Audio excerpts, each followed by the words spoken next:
Today, we'll be making Thai mango sticky rice. All the ingredients and measurements will be down below. First, we'll need our rice.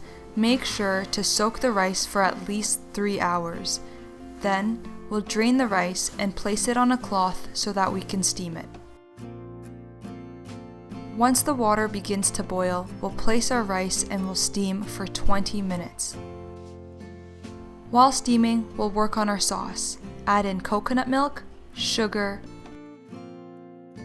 and mix to dissolve. As soon as it begins to boil, remove from the heat.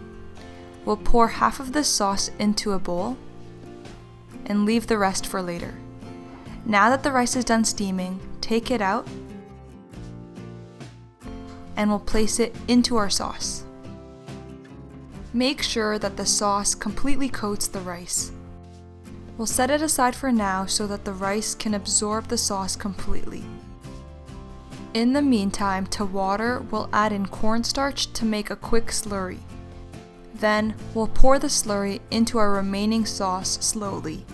It will thicken up pretty quickly. Bring it to a gentle boil and set it aside. Now, we can start plating our dish. Add your rice and your mangoes and drizzle with some of that thick sauce we just made. This recipe will make 4 servings.